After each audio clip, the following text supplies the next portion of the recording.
some people in here might say, all right, so I've got the biblical foundation of I got saved, so I've got that one down. So works is a completely different thing. And so being rewarded for my works, well, come on. I might as well get as much of this world as I can, because being a servant in heaven is better than being in hell, so I'll just be a servant in heaven, and that way I don't need to do anything. But I think people misunderstand the concept of faith. Romans chapter 1, verse 5 says we're called to the obedience that comes from faith. If you say you have faith, but you don't have works, James said, I'll show you my faith by what I do. He says, faith without works is dead. Even the devil believes and shudders. So real faith isn't going, I just believe that Jesus is the Son of God. The demons believe that. Right. Real faith leads to some action in your life. But I was thinking about, we were talking about this earlier. I actually went to India a few years ago, and my son and I and some of our missions team met with a woman. And they brought her in, and she was in Indian garb, and her head was covered, and all you could see was her eyes. So I thought that this was some form of Christianity in India where you weren't supposed to show your face and all that. And so we started to interview her, and the leader interviewed her. And I know I told this story years ago, but what had happened was she was a pastor's wife in a village. And one night, the fundamentalist Hindus stormed into their town and went to their pastor's house. And they got into the house, and they were destroying the whole town. And she, they took her husband and put him on his knees and said, "You will deny Jesus, or we're going to kill you." And he said, "I will never deny Jesus." So in front of this woman, they killed her husband. She had a 1.5-year-old, and they took her 1.5-year-old, and they had her on her knees, and they took that 1.5-year-old and said, "You'll deny Jesus, or we're going to kill your child." And she said, "I will not deny Jesus," and they killed her child right in front of her. And then they raped her for 5 hours, and then they set her on fire. And so we're interviewing this woman, and of course, this was so profound. And as I was sitting there, two things went through my mind. Number one, I don't understand this. I live in America. I don't get it. But secondly, I was thinking to myself on this subject of rewards.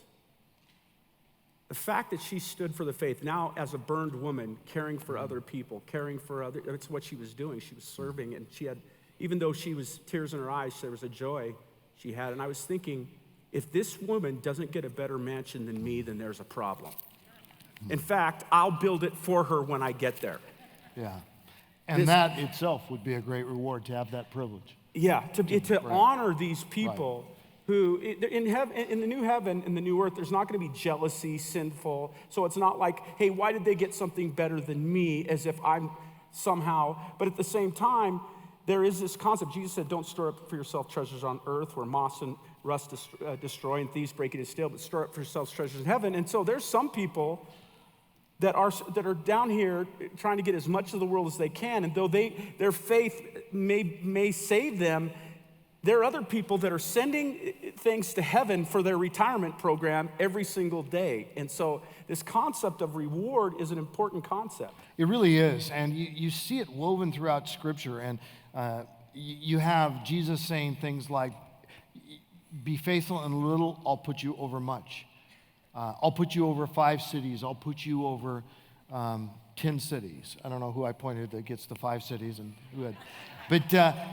But we don't take those things literally usually until we understand that we will be living on a new earth, and there really actually will be cities, not just the New Jerusalem, but we've got the kings of the nations of the earth, according to Revelation 21, who bring their treasures to lay them before King Jesus, who sits on the throne. And in Daniel chapter 7, it says, the saints of the Most High, and this is talking about a kingdom on earth, the saints of the Most High shall receive the kingdom and possess the kingdom forever. Yes, forever and ever. God isn't giving up on this old earth. Sometimes we act as if Satan defeated God. You know, he just really messed up God's plan. God had planned for perfect humanity to rule the earth to the glory of God. Satan gets in there, tempts Adam and Eve.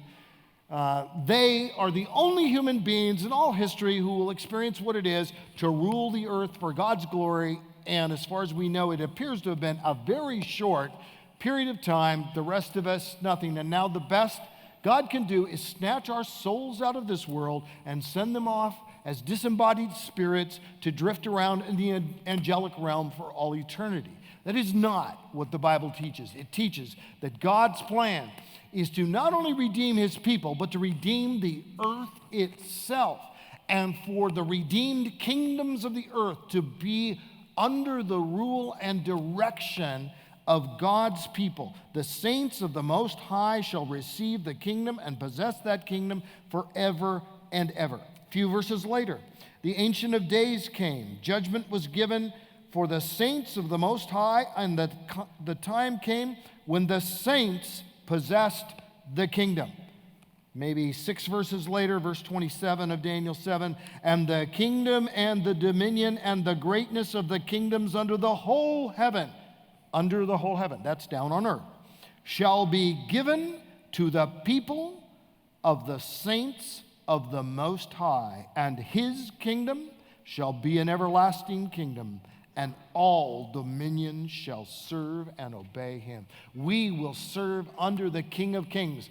He's the king with the uppercase K, and then we're the kings and queens, with the lowercase k, who are serving under him in directing his kingdom. And in relation to something else that you said there, Jim, in 1 Timothy 6, where you've got these commands. As for the rich in this present age, 1 Timothy 6:17, command them not to be haughty, nor to set their hopes on the uncertainty of riches, but on God, who richly provides us with everything to enjoy. They are to do good, to be rich in good works, and to be generous and ready to share.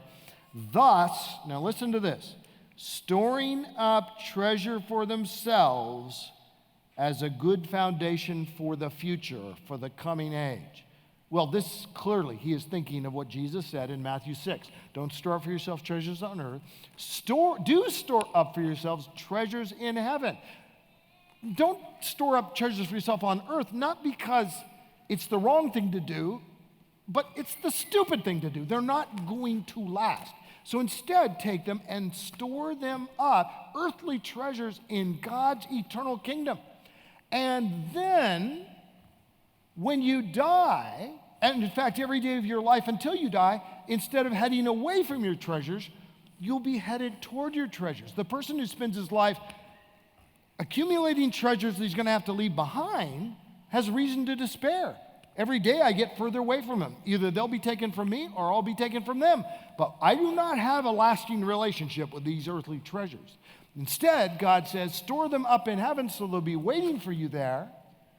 And then every day of your life, you're moving toward your treasures, and instead of having reason to despair, you have reason to rejoice. And this is exactly what he's saying, but here's the thing. We could think at this point, okay, store up treasures for yourself in the future.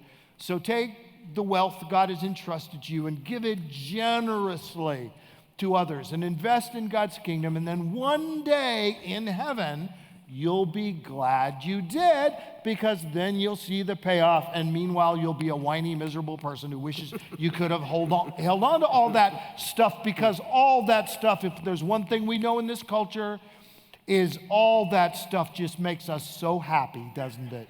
No, it doesn't. But here's what he says. Thus storing up for themselves as a good foundation for the future. But listen to this. So that, this is 1 Timothy 6:19.